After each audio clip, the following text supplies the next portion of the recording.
Konbini Ningen adalah novel karya Sayaka Murata yang terbit di Jepang pada tahun 2016. Novel ini memenangkan Akugatawa Award pada tahun yang sama dan saat ini sudah diterjemahkan ke lebih dari 30 bahasa. Video ini berisi ulasan dan analisis saya setelah membaca buku tersebut. Buku yang saya baca adalah terjemahan versi bahasa Indonesia terbitan Gramedia Pustaka Utama yang judulnya diterjemahkan menjadi Gadis Minimarket. Gadis Minimarket yang menjadi judul novel ini adalah Keiko Furukawa, seorang wanita berusia 36 tahun yang telah bekerja sebagai tenaga part-time di minimarket tersebut selama 18 tahun. Sejak kecil, Keiko digambarkan sebagai karakter yang sulit untuk memahami isyarat dan tuntutan lingkungan sosial, sehingga perilakunya dianggap aneh. Dia banyak menampilkan ciri-ciri gangguan spektrum autisme, meskipun hal ini tidak pernah disampaikan secara eksplisit hingga akhir novel.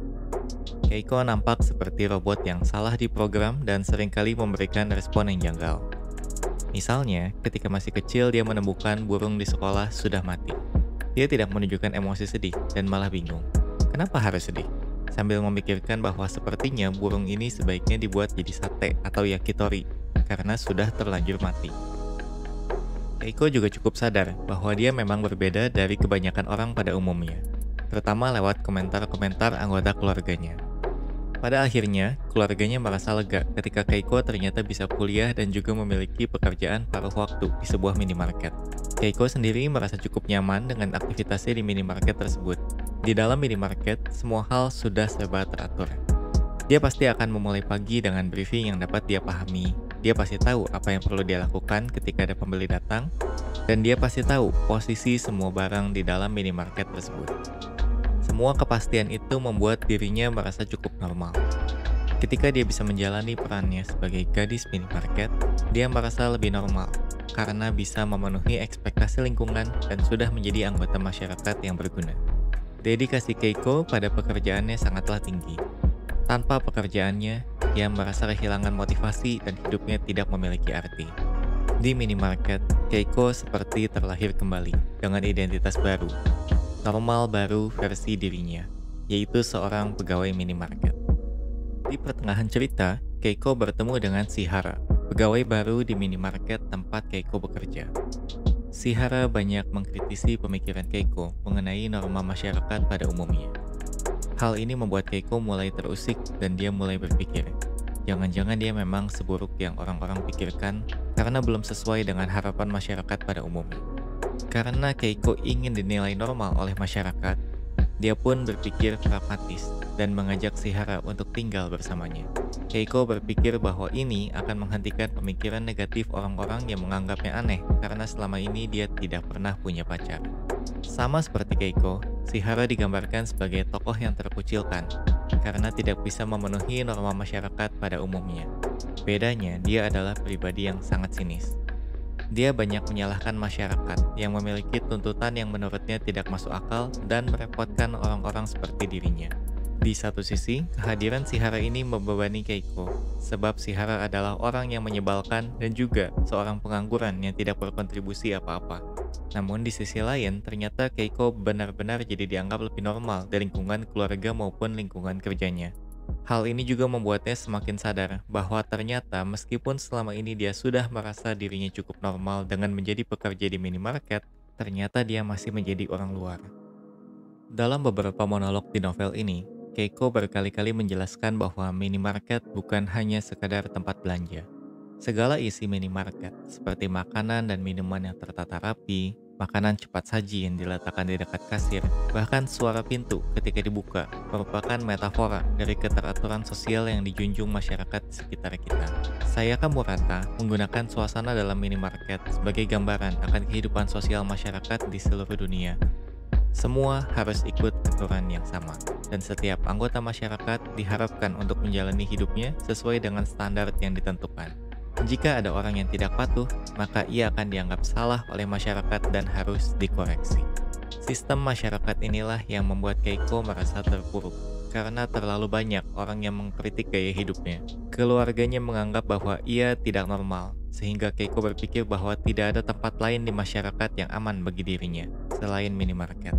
Hanya di dalam minimarketlah Keiko dapat merasa nyaman menjadi dirinya sendiri.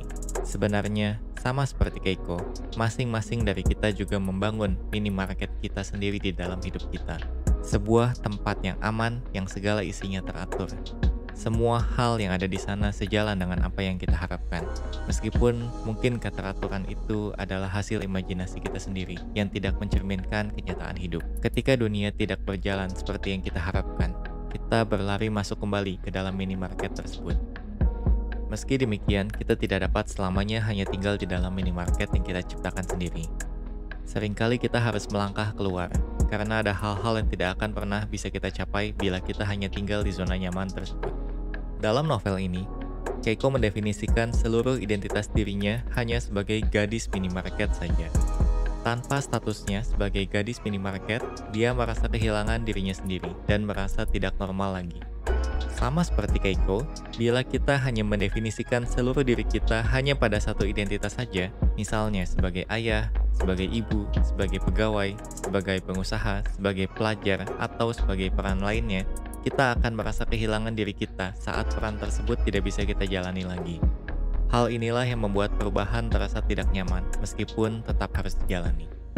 Lewat konflik yang dihadapi Keiko, Sayaka Murata juga mengkritik tatanan masyarakat sosial, khususnya di Jepang, yang pada umumnya menuntut hal-hal tertentu pada diri kita. Misalnya, untuk mencari pekerjaan tetap, menikah, punya anak, dan seterusnya. Dalam novel ini, seolah nampak bahwa hal-hal tersebut adalah satu-satunya cara untuk bisa dianggap sukses secara sosial. Penulis juga menyinggung masyarakat yang munafik, sebenarnya individualis, namun gemar mencampuri hidup orang lain. Salah satu karakter di novel ini menyampaikan bahwa orang seharusnya memedulikan masalahnya sendiri saja, bukan masalah orang lain. Namun kenyataannya, saat ada orang yang tersandung masalah, lingkungan tersebut tidak membantu dan malah asik mengomentari. Saat ada orang-orang yang berbeda dalam pilihan hidupnya, yang diberikan adalah cemoohan dan bukannya memberikan arahan, bantuan, atau dukungan. Sama seperti Keiko, pembaca juga bisa jadi menghadapi persoalan dengan tema yang serupa. Banyak peran yang dilekatkan masyarakat kepada kita, yang masing-masing memiliki kewajiban tersendiri. Misalnya, dalam menjalani peran sebagai anak, kita diharapkan berperan sebagai anak berbakti, sebab memang itulah ekspektasi masyarakat kepada kita. Sebagai orang dewasa pada usia tertentu, kita diharapkan untuk punya pasangan, menikah, kemudian punya anak pada jenjang usia tertentu, karena itulah ekspektasi masyarakat kepada kita. Begitu pula dalam hal pekerjaan, kita diharapkan sudah memperoleh pencapaian atau jabatan tertentu dalam waktu sekian tahun, karena itulah ekspektasi masyarakat kepada kita. Seringkali masyarakat menuntut atau bahkan memaksakan seseorang untuk menjalani peran sesuai dengan harapan orang lain, tanpa mempertimbangkan bahwa mungkin orang itu belum tentu ingin menjalani peran tersebut. Meski demikian, karakter Keiko yang cenderung autistik ini memang punya keterbatasan untuk tidak mudah menghadapi perubahan. Hal inilah yang membuat kritik terhadap masyarakat lewat karakter Keiko menjadi kurang mengena buat saya. Pengidap autisme memang punya ciri untuk suka melakukan tindakan yang berulang, memiliki minat yang terbatas, dan menjalani rutinitas yang repetitif. Keiko Furukawa sudah menjalankan perannya persis seperti ekspektasi masyarakat terhadap pengidap autisme. Hanya saja, diagnosa autis tersebut tidak pernah disampaikan dalam novel ini, dan juga bahkan istilahnya tidak pernah disebutkan hingga cerita berakhir. Novel ini juga menyampaikan kritik yang lain melalui karakter Shihara, yaitu pada orang-orang yang tidak mau berkembang dan tidak mau menghadapi kesulitan-kesulitan hidup. Shihara adalah orang dewasa yang cenderung normal, tetapi tidak mau berusaha beradaptasi dengan lingkungan sekitarnya. Justru dia menuntut lingkungan sekitarlah yang harus mengikuti aturan yang dia tetapkan sendiri. Karakter Shihara ini merasa kalah dalam perjalanan kehidupan, sehingga dia menjadi pribadi yang sinis. Dia menyalahkan masyarakat yang membuatnya merasa gagal. Shihara digambarkan sebagai orang yang cukup menyebalkan, karena dia malah merasa nyaman hidup menumpang dengan Keiko. Dia juga mendorong Keiko untuk keluar dari zona nyamannya, namun dia sendiri tidak mau berusaha, dan malah ingin menjadi parasit dalam hidup Keiko. Banyak orang-orang yang memiliki sifat seperti Shihara, mungkin termasuk diri kita sendiri saat sedang dilanda masalah. Seringkali kita mengkritisi hal-hal yang tidak sesuai dengan ekspektasi dan tuntutan kita. Ini dan itu harus berubah. Semuanya salah dan tidak sesuai dengan aturan yang seharusnya. Tapi di sisi lain, belum tentu kita mau mengubah diri kita sendiri agar dapat menyelesaikan masalah yang harus kita atasi. Mendekati penghujung cerita, Shihara terus mendorong Keiko untuk berhenti menjadi gadis minimarket dan menjadi seseorang yang lain. Keiko pun sudah resign dari pekerjaan lamanya sebagai pegawai paruh waktu di minimarket dan akan mengikuti wawancara kerja di tempat lain. Namun sesaat sebelum jadwal wawancara, Keiko masuk ke sebuah minimarket lain. Dan pada saat itu dia merasakan suara minimarket mengalir masuk ke dalam tubuhnya. Dengan instingnya, dia langsung tahu apa yang dibutuhkan oleh minimarket ini. Dia segera merapikan susunan barang bestseller yang penataannya kurang baik. Dia juga meletakkan barang-barang yang sedang diskon pada tempat yang lebih kelihatan, dan menempatkan barang-barang baru pada tempat yang seharusnya. Tentu saja pada saat adegan ini terjadi, pegawai minimarket menatapnya dengan curiga.